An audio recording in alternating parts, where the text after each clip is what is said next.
We decided to set the play in 19th century England, which is a very romantic period, and particularly with the influence of the Pre-Raphaelites, and a lot of interest in travel and foreign places, especially India and Turkey.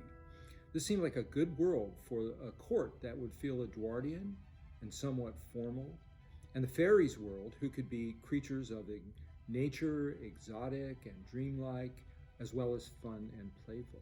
The play represents the journey through life, even as it is literally a journey through a dream. We became interested in the idea of a path that links the court, Quince's house, and the forest. The path could start as a spiral in the courtyard, a shape that would reappear in the forest, so the spiral became a motif that creates a visual analogy in the fairy world and in the mortal world. The mortal spiral is architectural. The fairy spiral is grass and flowers and nature. This process started more than a year ago as an all-faculty creative project and underwent two separate moves in terms of when it was going to occur in the season that were obviously affected by the COVID pandemic. And it started as a face-to-face production, planned then to become virtual, and ultimately we landed where we have, which is a combination of virtual and live streaming platforms. Because of that timeline shift in our process and also the medium shift, I really designed something like 3 separate iterations of Midsummer Night's Dream. It evolved so much. The costumes were inspired by the work of 3 separate artists, Iacobos Rizos, John William Goddard, and Alphonse Mucha, who are very different, but whose themes, subject matters, and some qualities evoke what was important for us in telling the story we wanted to tell. The power of the dramatic imagination, the intoxicating power of love, and for me specifically, the beauty of the human form with the artifice stripped away. Character groupings and delineation of world was important, as well as the progression of the lovers through the forest and back to the Athenian court. The mortal color palette is tonally muted, while the fairies emerge vibrantly right out of the work of Mucha. The fairies had to embody the dramatic imagination while evoking the mood of the John William Goddard paintings. The virtual process was exciting and challenging and different. The lighting designer and the costume team, having learned much from previous shows, carefully color tested most of the challenging costume elements in front of the green screens in the pods.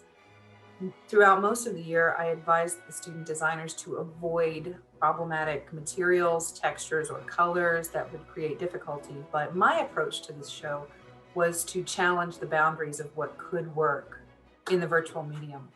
So I used a lot of abstract, large-scale patterns and textures, reflective fabrications like sequins and beaded applique, translucent fabrics, which were important for myself and the scenic and lighting designers.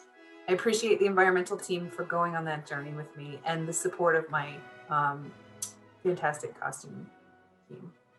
The biggest project for hair and makeup was Bottom's ears. We wanted to build something that wouldn't take away from or cover up our actor.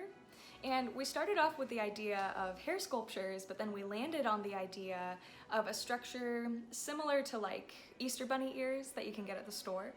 And we did this because the wire in the ears allows him to bend and move them, and they're just a bit more expressive than we would have been able to get with a hair sculpture.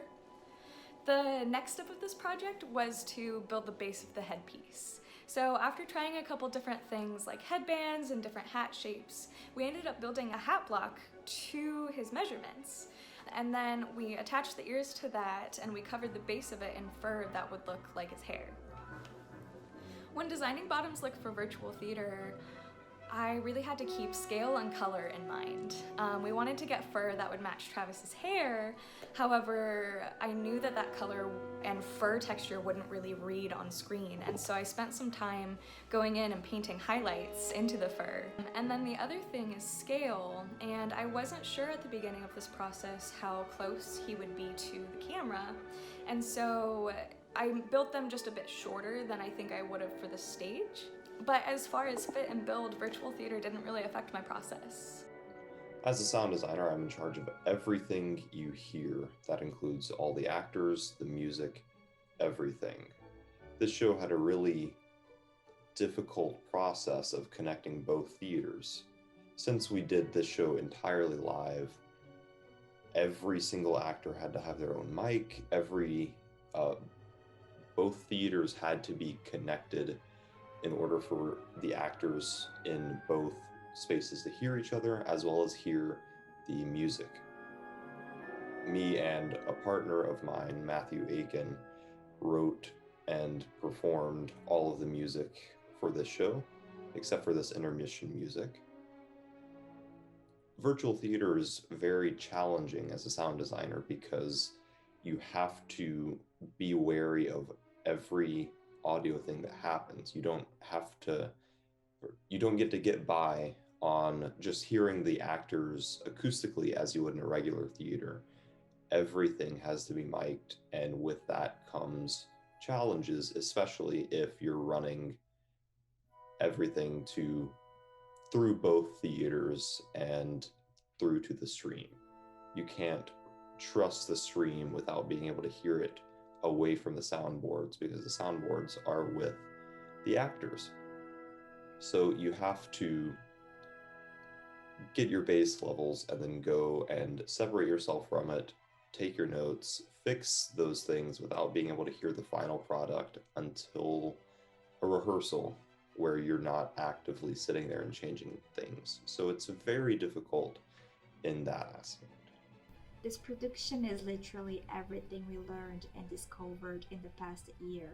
The director wanted this show to be a moment of celebration. He wanted this show to connect, to be the bridge between the virtual theater that we were able to perform in the last year, and also this new beginning that hopefully will start soon. This is my third virtual production, and it's our biggest one yet. With 2 theaters, 2 light boards, 2 soundboards, and a whole lot of green paint, we had a lot to accomplish. What has been the most unique part of the show has been integrating those 2 spaces into one. We've made a lot of advances with our streaming pods. We've added more lights, and we've expanded a couple so that the actors had more room, which has allowed us to use more patterns and bolder colors and costumes. And then now we had to figure out how we were going to integrate the big green screen in our other theater. The actors in front of the big green screen are able to interact with each other, but still need to stay socially distant and have to wear masks. It's also been fun watching the actors who are in front of the big green screen interact with the actors in the pods.